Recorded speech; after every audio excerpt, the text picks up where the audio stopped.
Hello everyone, मैं हूं आपका विशाल। मी माई सेल्फ 5 चैनल्स में आप सभी दोस्तों का एक बार फिर से स्वागत है। तो मैं आ चुका हूं ब्रह्मगिरी पर्वत में, जो महाराष्ट्र के नासिक डिस्ट्रिक्ट में आता है। यहाँ आने के लिए आपको सबसे पहले नासिक आना पड़ेगा। यदि आप ट्रेन से आ रहे हैं तो नासिक रोड रेलवे स्टेशन आना होगा। नासिक रोड रेलवे स्टेशन से आपको ओल्ड CBSE बस स्टैंड तक जाना होगा, जहाँ से आपको त्र्यंबकेश्वर के लिए हर घंटे में बसेस मिल जाएगी, जो कि 40 किलोमीटर का सफ़र तय करके आपको ड्रॉप कर देगी त्र्यंबकेश्वर गाँव, जहाँ है त्र्यंबकेश्वर ज्योतिर्लिंग और ब्रह्मगिरी ट्रैकिंग का स्टार्टिंग पॉइंट। त्र्यंबकेश्वर मंदिर से 1.5 किलोमीटर की दूरी पर पड़ता है ब्रह्मगिरी पर्वत का स्टार्टिंग पॉइंट। तो ये है सीढ़ियाँ। ये सीढ़ियाँ स्टार्ट हो गई, मतलब आपकी ट्रैकिंग स्टार्ट हो गई है।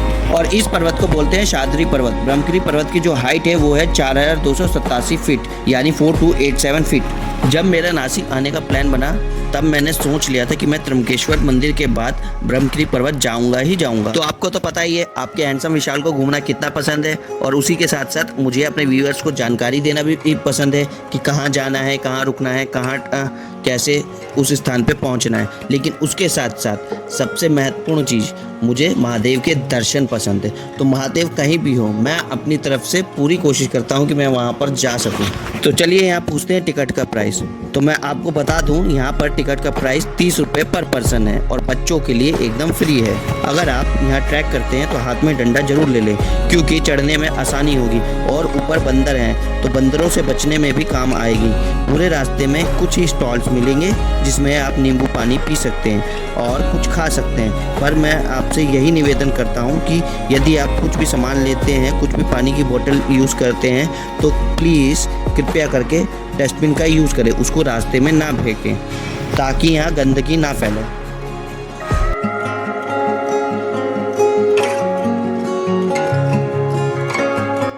और यहाँ है छोटे छोटे बोर्ड जिसमें लिखा है कि यहाँ पर कौन कौन से जंगली जानवर आ सकते हैं। और ये है मुक्ता देवी मंदिर। तो चलिए मेरे साथ दर्शन कीजिए। और यहाँ है छोटा सा आश्रय जहाँ पे साधु संत भी आते हैं।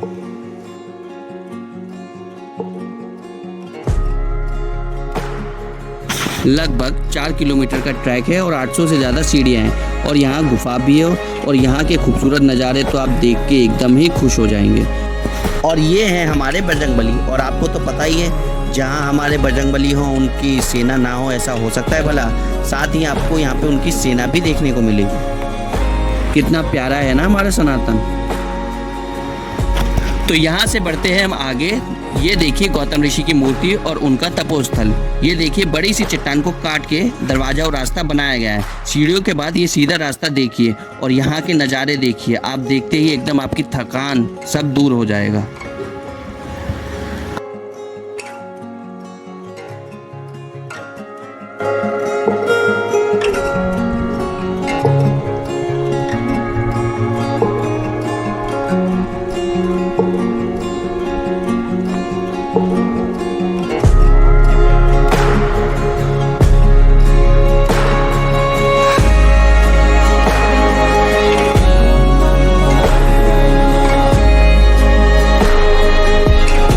तो चलिए अब हम चलते हैं गोदावरी के उद्गम स्थल की ओर।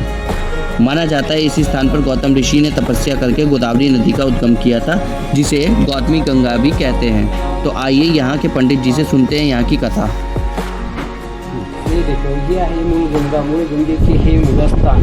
यह है गौतम ऋषि की पत्नी अहिल्या जी गौतम ऋषि के हाथी जी गो हत्या हुई थी। ही गौ की साक्षी है यहाँ पे। हे गणेश भगवान ने गाय का रूप धारण किया था।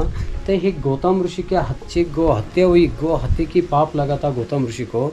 तो 12 साल यहाँ पे तप किया था। तप करने के बाद हे ब्रह्मा विष्णु और महेश, हे तेगे देवता गौतम ऋषि को प्रसन्न हुआ।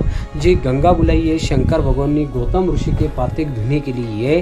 तो इस स्वर्गा से जो आपके पीछे जो गुलार का पेड़ है, तो ये एक मेरे पीछे वाला है 2, जो गौतम ऋषि साइड पर जो गुलार का पेड़ छोटा सा गिरा था वह 3। ऐसा ही तीनों पेड़ से जड़ से जी गंगा जी निकलती थी है कुंड में निकलती गोदावरी। तुम यहाँ कभी आओ, गर्मी में आओ, ठंडे में आओ, बारिश में आओ, गंगा जी इतने रहते, ज़्यादा ऊपर भी आता नहीं और ख़त्म भी होता नहीं। यहाँ से गौतम ऋषि को स्थान हुआ पातिक धुने के बाद। यहाँ पे गंगा गोदावरी लुप्त होने के बाद वो मंदिर पे नीचे गौमुख है, एक गौमुख में गंगा जाती है। गौमुख से आगे का मंदिर दिखता है, भगवान ने जटा पछाड़ा है, बाल पटकाई है। तो दूसरा पहाड़ नीचे गंगादौर पे निकलती है।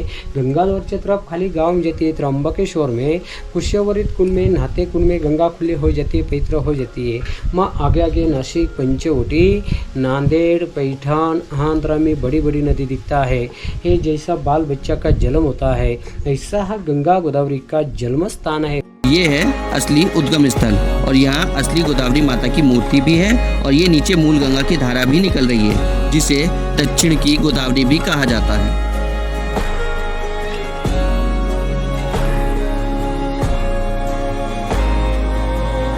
तो ये है ब्रह्मगिरी मुख्य दर्शन मंदिर।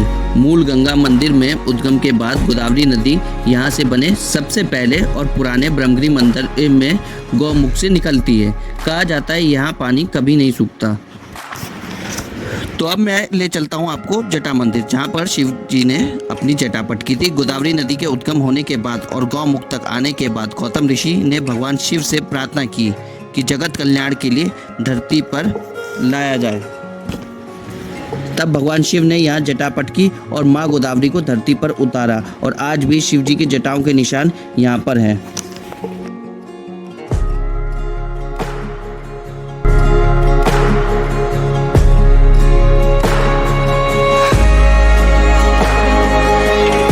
अगर ये जानकारी आपको अच्छी लगी हो तो अपने हैंडसम विशाल से हमेशा कनेक्ट रहिए और कमेंट में जल्दी से लिखिए हर हर महादेव।